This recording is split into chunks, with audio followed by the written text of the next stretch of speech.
ایک دفعہ عالیہ مقام حضرت امام حسین رضی اللہ تعالیٰ عنہ اور حضرت عمر رضی اللہ عنہ کا بیٹا عبداللہ بن عمر رضی اللہ تعالیٰ عنہ بچپن کے دنوں میں کھیلنے میں مشغول تھے۔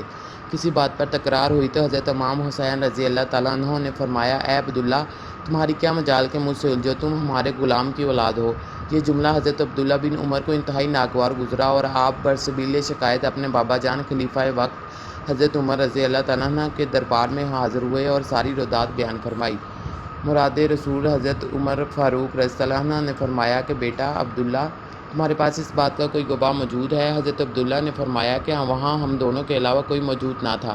حضرت عمر رضی اللہ عنہ نے فرمایا کہ پھر عدل کے تقاضے کے مطابق گواہی ضروری ہے، یا پھر تمہاری بات تب بھی قبول کی جا سکتی ہے جب حضرت امام حسین خود تمہاری بات کی تائید کرتے ہوئے اسے لکھ کر دیں۔ حضرت عبداللہ بن عمر امام حسین رضی اللہ عنہ کے پاس گئے اور فرمایا کہ حسین پاک، کیا آپ مجھے یہ ابن غلام البا لکھ کر دے سکتے ہیں؟ ہاں میں جواب ملا۔ حضرت عبداللہ حضرت امام حسین سے تحریری ثبوت لے کر دربار خلافت میں عمر پاک رضی اللہ عنہ کی خدمت میں حاضر ہوئے اور آئندہ کارروائی کی استدعا کی۔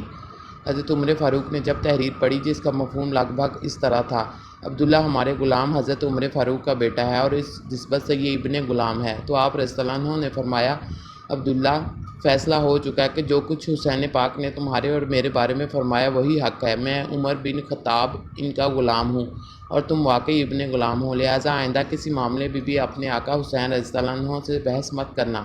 اس کے ساتھ ہی خلیفہ دوم کی آنکھوں سے آنسو جاری ہو گئے اور آپ نے وصیت فرمائی کہ جب میں اس جہان فانی سے کوچ کروں تو یہ تحریر میرے کفن کے اندر رکھ دینا، تاکہ میں جب قبر و حشر کے مارکے درپیش ہوں تو میں اس گھرانے کی غلامی کا پروانہ دکھا سکوں، کیونکہ یہی تحریر میری بخشش کی دلیل ہے کہ اس پاک گھرانے نے مجھے قبول کر لیا۔